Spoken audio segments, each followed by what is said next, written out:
الحمدللہ رب العالمین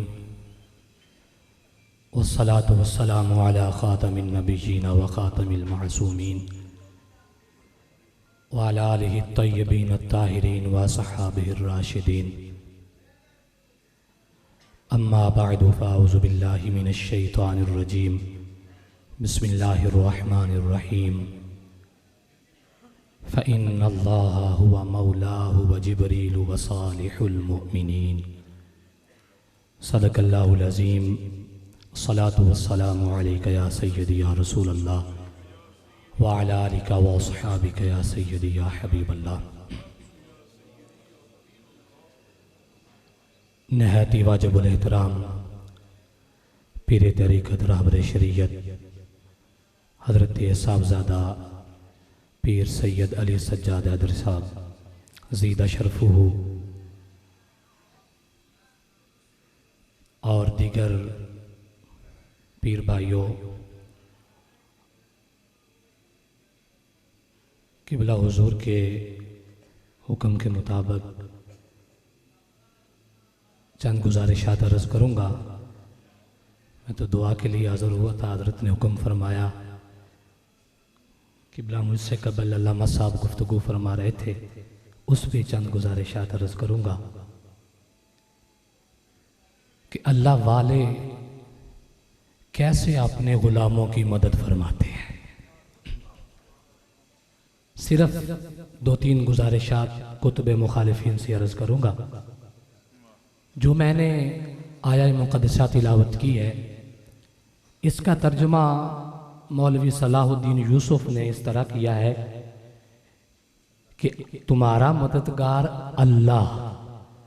انہوں نے یہاں مولا کا معنی مددگار کیا ہے، اور اس کے فرشتے اور صالحین۔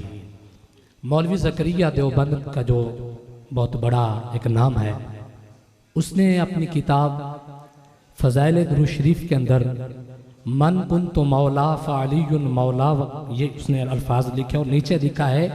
کہ یہاں مولا ناصر اور مددگار کے معنی میں ہے۔ اسی میں صرف عرض کروں گا، علماء کی موجودگی میں یہ جسارت کروں، لیکن حضرت کا حکم ہے تو اس لحاظ سے گزارشات عرض کروں گا۔ مولوی وحید الزمان غیر مقلد نے تفسیر الباری شرح صحیح بخاری کے اندر اس نے یہ بات لکھی ہے، پوری ذمہ داری سے عرض کر رہا ہوں۔ اس نے کہا ہے کہ اللہ والوں کے احوال اور ہوتے ہیں۔ جب کوئی بندہ اللہ والوں کی قبروں پر حاضر ہوتا ہے تو وہ اپنے زائر پر توجہ فرماتے ہیں، اور اس پر اس نے باقاعدہ ایک بحث کی ہے۔ اس کی دیگر جو لغات الحدیث ہے اس کے اندر بھی دیکھ لیں۔ وہ کہتا ہے کہ اللہ والوں کا جو حال ہوتا ہے وہ اور ہے، وہ اس پر توجہ فرماتے ہیں۔ اور پھر اسی طرح یہ ان کا نواب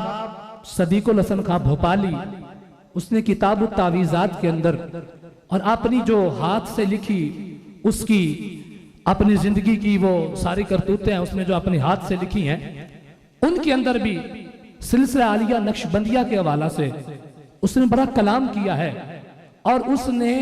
حضرت مجدد پاک کے خطب مبارک کو مشکلات کا حل لکھا ہے۔ یہ پوری ذمہ داری سے عرض کر رہا ہوں۔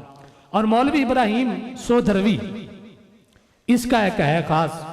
اس نے ایک رسالہ لکھا ہے کرامات اہل حدیث، اس کے اندر اس نے سید سلمان کے حوالہ سے ایک واقعہ نقل کیا ہے۔ وہ لکھتا ہے کہ سید سلمان جو تھا اور اس کے ساتھ دیگر لوگ تھے، وہ حضرت سیدنا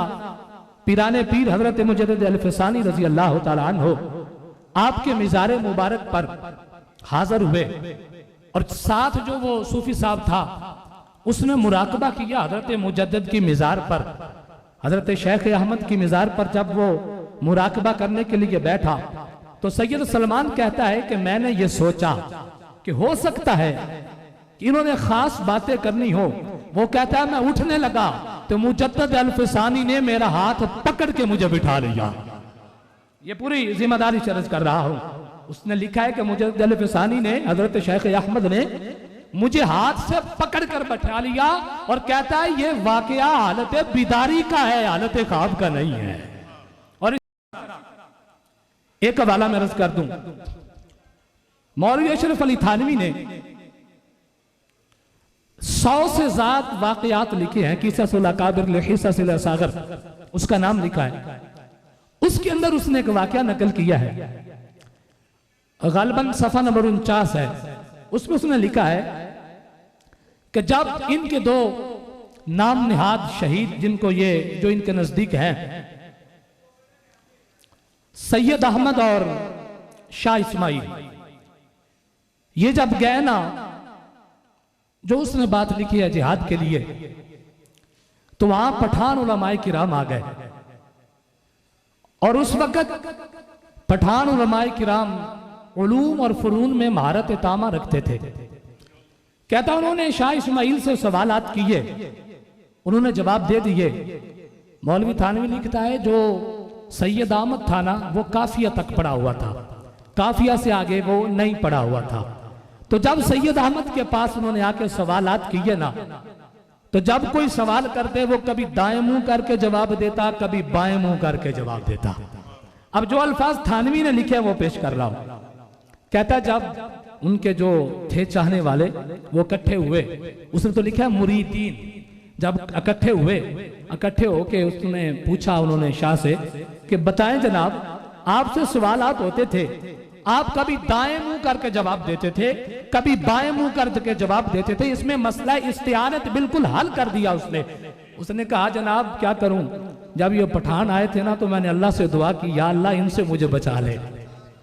یہ جو علماء پگڑیوں والے آگئے ہیں ان سے مجھے بچا لے، مجھے رسوا نہ کرنا۔ مولوی تھانوی لکھتا ہے کہ سید احمد نے کہا کہ اللہ نے میری مدد کے لیے دائیں طرف امام اعظم ابو حنیفہ کی روح مبارک کو بھیج دیا، بائیں طرف ابو علی کی روح کو بھیج دیا۔ جب کوئی دینیات کا سوال ہوتا امام اعظم بتا دیتے، میں ادھر سے پوچھ کے جواب دے دیتا۔ جب کوئی معقولات کا سوال ہوتا ابو علی بتا دیتا، میں ادھر سے پوچھ کے جواب دے دیا کرتا تھا۔ رسول اللہ کے غلاموں، یہی تو ہمارے اکابرین کہتے گئے کہ اللہ والے جب زمین پر ہوتے ہیں تو پھر بھی ان کا فیض جاری و ساری ہوتا ہے، جب وہ مزارات کے اندر تشریف لے جاتے ہیں تب بھی ان کا فیض جاری و ساری ہوتا ہے۔ اور یقیناً یہ اعلیٰ حضرت کا فیض ہی ہے، حضرت پیر کیلانی رضی اللہ تعالیٰ عنہ کا، کہ بد عقیدگی کے اس دور کے اندر، فتنوں کے اس دور کے اندر آستانہ عالیہ حضرت کیلیاں والا شریف کا جو عظیم کردار ہے وہ کسی پر پوشیدہ نہیں، خواہ کوئی بھی میدان ہو، کوئی بھی محاذ ہو، حضرت معاویہ پاک رضی اللہ تعالیٰ عنہ کے لحاظ سے، حضرت یا خلافت سیدنا صدیق اکبر کے لحاظ سے، مسئلہ افضلیت ہو، صحابہ کا مسئلہ ہو، اہل بیت کا مسئلہ ہو، یہ فیض ہے حضرت شیر ربانی رضی اللہ تعالیٰ عنہ کا، یہ فیض ہے ہمارے اکابرین کا کہ یہ ہر مقام پر نمایاں نظر آتے ہیں۔ اور میں یہ امید کرتا ہوں انشاءاللہ شیر ربانی کا لگایا ہوا یہ پودا تا قیامت اسی طرح سرسبز و شاداب رہے گا۔ اللہ تعالی ہمیں ان بزرگوں کے فیض و برکات سے بہرور ہونے کی توفیق عطا فرمائے۔